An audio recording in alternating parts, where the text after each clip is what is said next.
Morning বন্ধুরা, আশা করছি তোমরা সকলেই খুব ভালো আছো। আমিও খুব ভালো আছি। আজ হলো তোমার বুধবার, ঘড়ির কাঁটা এখন বাজে 6:30 ঘরে। বাইরেটা খুব সুন্দর রোদ ঝলমল করছে, কিন্তু একটু আগেই বৃষ্টি হচ্ছিল ঝিরঝির করে, রাস্তাঘাটটা খালি ভিজে গেছে। আজ হলো তোমার রাধাষ্টমী। রাধাষ্টমী তোমাদের অনেক শুভেচ্ছা, ভালোবাসা এবং অভিনন্দন। কারণ জন্মাষ্টমী করলে রাধাষ্টমীটা কম্পালসারি করতেই হয়। আর সকালবেলা ঘুম থেকে উঠে সূর্য দেবতাকে খালি প্রণাম করলাম, কারণ এমন একটা দেবতা সূর্য দেবতা যেটা কলিযুগে আমরা দেখতে পাচ্ছি। তাই সকালবেলা সূর্য দেবতাকে দিয়ে প্রণাম করে যদি দিনটা শুরু করা যায়, দিনটা খুব ভালো যায়। তো চলো, নিচে ময়লা ফেলার গাড়ি এসে গেছে, বাইরে দিয়ে রাস্তা দিয়ে অনেক লোকজন যাচ্ছে। আমি একটু গাছে জল দিই, জল দিয়ে তারপরে যাব রান্নার দিকে। নিচে চলে এসেছে নোংরা ফেলার গাড়ি। আর আমাদের নিচে ফ্ল্যাটের নিচে একটা ডাম আছে, ডামের মধ্যে সবাই ময়লাটাকে ফেলে রাখে। আর এত গন্ধ ছাড়ে ওতে, কি বলবো, মানে ডামটা এরম খুললে না ভক করে নাকের ভেতরে গন্ধটা ঢুকে যায়। আমি জন্য ওখানে ফেলি না। আগে ফেলছিলাম, 150 টাকা করে দিতে হতো।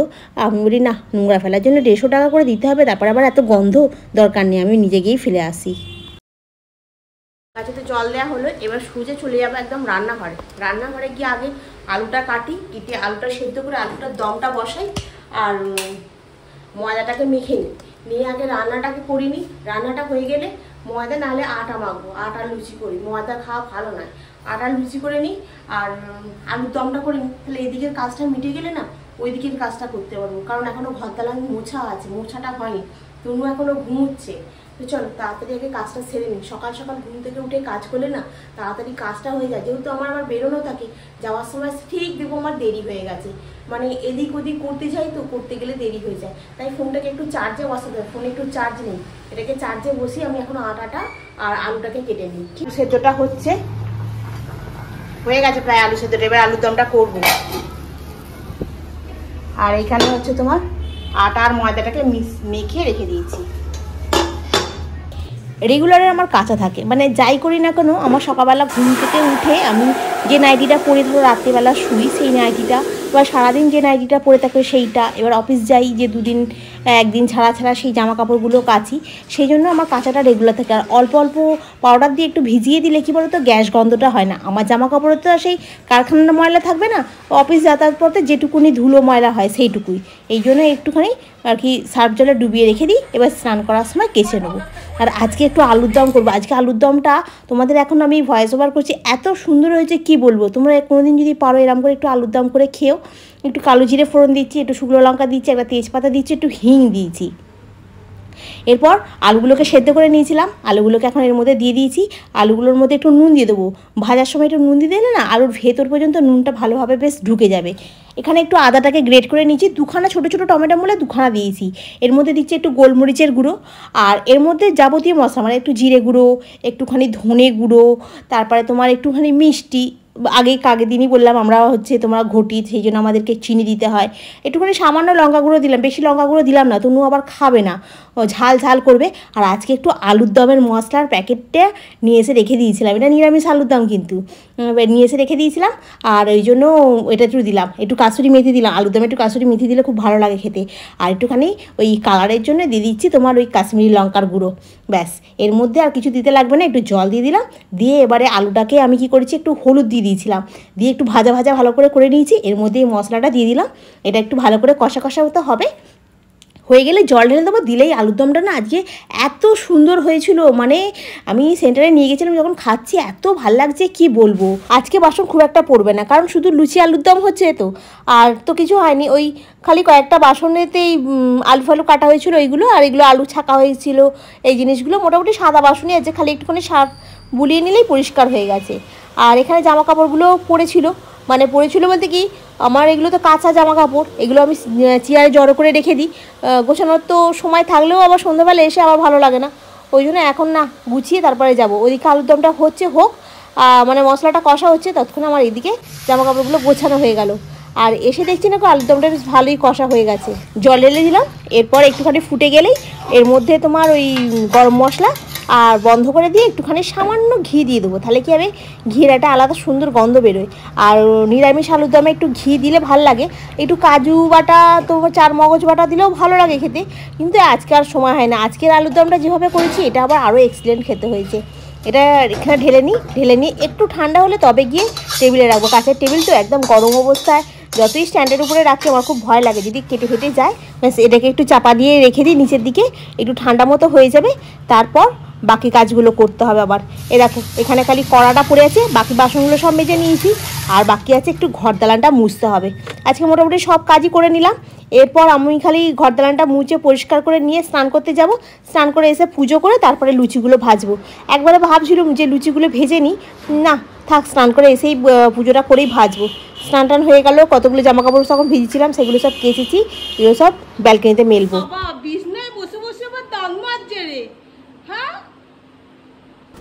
রাধা অষ্টমীর দিনকে দুখানা মালা নিয়ে এসেছি, একটা গোপালের জন্য নিয়ে এসেছি, একটা রাধা মাধবের জন্য নিয়ে এসেছি। কালকে আসার সময় ফুল মালা সমস্ত কিছু গুছিয়ে নিয়ে এসেছিলাম, তোমাদের সঙ্গে শেয়ারও করেছি। আর এখানে সমস্ত কিছু গুছিয়ে রেখে দিয়েছি, বেলায় তনু পুজো করবে।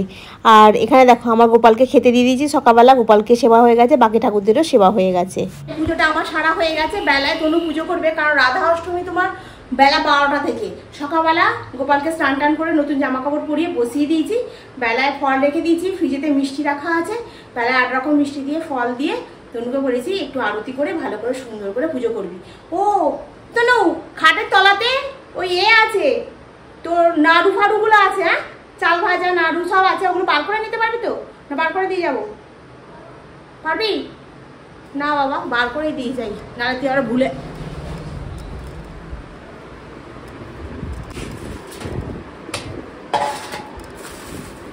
দেখো এখানে চাল ভাজা নাড়ু সব রাখা আছে, এই নাড়ু আর চাল ভাজাটাকে এখানে রেখে দিই, নাহলে আবার ও ভুলে যাবে, আর বলবে কি যে আমি ভুলে গেছি, তখন আমি আর কিছু করতে পারবো না। থাক, এবার আমি একটুখানি তাড়াতাড়ি করে গিয়ে লুচি ভাজি, 9টা বাজতে যাচ্ছে, ঠিক আছে? আমার বাড়িতে না গোপালের যা কিছু, মানে গোপালের জন্মাষ্টমী, রাধা অষ্টমী, রথযাত্রা, তারপরে তোমার রাস পূর্ণিমা, আমি সব রকম এগুলো পুজো করি জানো তো। মানে আমার ভালো লাগে গোপালের যা কিছু পুজো আচ্ছা করতে, আমার খুব ভালো লাগে।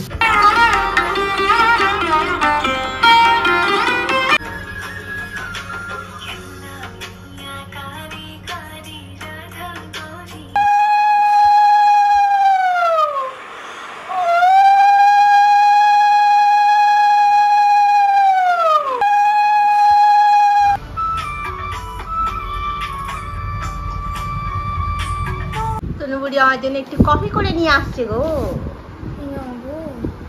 ঠিক আছে, তুমি খাবে তো? বসে পড়ো, তনু যাবে এখন পড়তে, কিন্তু প্রচন্ড পরিমাণে গরম হচ্ছে বল। বসে পড়ো, খেতে বসে পড়ো।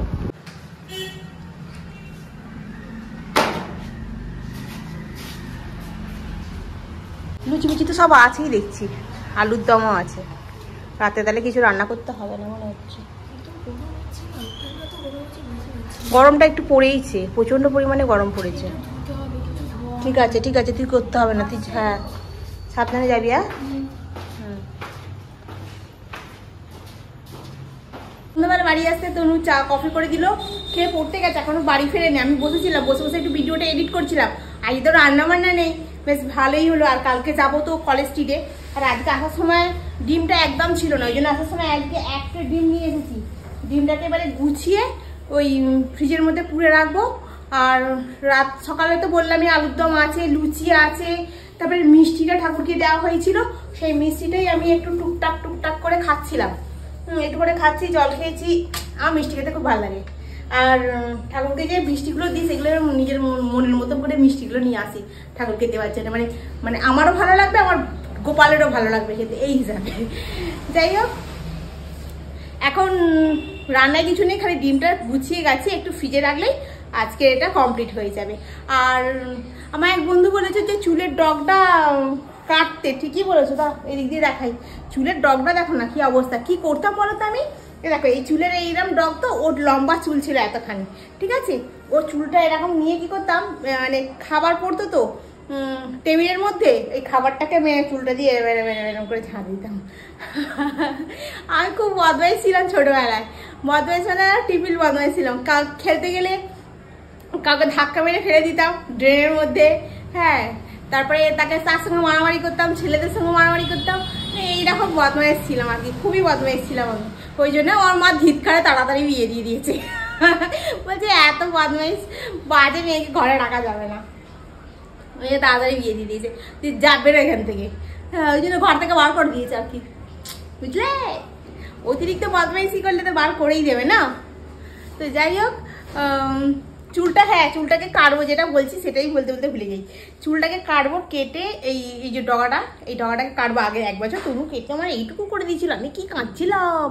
আমি বলি তুই আমার এইটুকু চুল করে দিলি, আমি কি করে সেন্টারে যাব, সব স্টুডেন্টরা আছে দেখে কি বলবে। তারপরে আস্তে আস্তে করে চুলটা বেড়েছে, কিন্তু এই যে নিচের ডগটা এই যে ঝাঁটা হয়ে আছে। ওই যাবো, এখানে আমাদের শ্যামে কাটে তো, টাকা বেশি নেয়, ভালো কাটে না, একদম ভালো কাটে না। ওই জন্য দেখি কোথায় চুলটা ভালো কাটে, সেই একটা খোঁজ নিয়ে যেতে হবে চুল কাটে। তনুর চুলটাকেও কাটাতে হবে, তনু বলছে চুল কাটবো। হ্যাঁ দেখি কবে কি যাই না যাই। তো চলো বন্ধুরা, আজকে তো আমাদের বাড়িতে রাধা অষ্টমী পুজোটা তনুই করেছে, আমি তো করতে পারিনি, কারণ আমি তো অফিস চলে গেছিলাম। আর আমি সব গুছিয়ে রেখে দিয়ে গেছিলাম, সমস্ত ঠাকুরকে স্নান টান করিয়ে নতুন জামা কাপড় পরিয়ে সব গুছিয়ে রেখেছিলাম। তনু খুব সুন্দর করে পুজোটা করেছে। আর আমার এসে আবার প্রসাদ খেলাম একটু, বেশ ভালোই লাগলো। আর পুজো আচ্ছা করলে না তনু বেশ ভালো পুজো আচ্ছাটা করে, মানে খুব সুন্দর করে গুছিয়ে গাছিয়ে মানে ধীর স্থিরভাবে করেছে। হ্যাঁ আর একটা কী জিনিস, রাধা অষ্টমীতে আমরা তো সকালবেলা থেকে পুজো উপোস করে থাকি 12টার পর। আমি 12টার পর সেন্টারে আমি একটুখানি চিনি দিয়ে একটু জল খেয়েছিলাম, কিন্তু তনু খেয়েছি কিন্তু অনেকটা বেলায়, কারণ ও 12টার সময় পুজো মানে জোগাড় করা স্টার্ট করেছে, তারপরে করেছে 1 ঘন্টাখানিক লেগে গেছে, প্রায় ও 1:30 2টোর সময় খেয়েছে, বুঝলে তো। তনু পুজো আচ্ছা করতে খুব ভালোবাসে। আসল কথা আমি করি তো, ছোটো থেকে দেখে নিয়েছে, ও আমার মতো শিখে গেছে পুজো আচ্ছা করা, গোপালকে সেবা দেওয়া, এগুলো খুব ও পছন্দ করে। আর গোপালের জন্য কিছু জিনিস নিয়ে আসলে না ও খুব আনন্দ পায়। আমি যেমন ভালো লাগে গোপালের জন্য কিছু নিয়ে আসলে, তনুও সেরকমভাবেই আনন্দ পায়। চলো আজকে আর আমার কোনো কাজ নেই সেরকম কিছু, বাসনগুলোও ও মেজে রেখে দিয়েছে, খালি আমি ডিমগুলোকে পুরে ফ্রিজের মধ্যে চাল দিয়ে দিলেই আজকে কাজ শেষ। তো আজকের ব্লগটা আমি এখানেই শেষ করছি, নেক্সট ব্লগে আবার তোমাদের সঙ্গে দেখা হবে। তোমরা খুব ভালো থেকো, সুস্থ থেকো, গুড নাইট। কালকে একটা জিনিস হচ্ছে কি বলবো ভুলে গেলাম, কালকে কলেজ ট্রিপ যাবো, কিন্তু রাস্তাঘাটটা কিরম হবে সেটা বুঝতে পারছি না। মানে হবে, মানে বাস চলবে ঠিকঠাক করে নাকি কি হবে, এটা হচ্ছে আমার একটা মানে ভয়ের কারণ। কারণ কি আমি না রাস্তাঘাট চিনি না তো খুব একটা বেশি, যার জন্য একটু ভয় লাগে। রাস্তাঘাটটা চিনলে অতটা অসুবিধা হয় না, এদিক ওদিক দিয়ে চলে আসতে পারে, কিন্তু আমি তো রাস্তাঘাট চিনি না, বিশেষ করে কলকাতার রাস্তা আমি একদমই চিনি না, যার জন্য আমার একটু প্রবলেম হয়, একটু ভয়ও পাচ্ছি।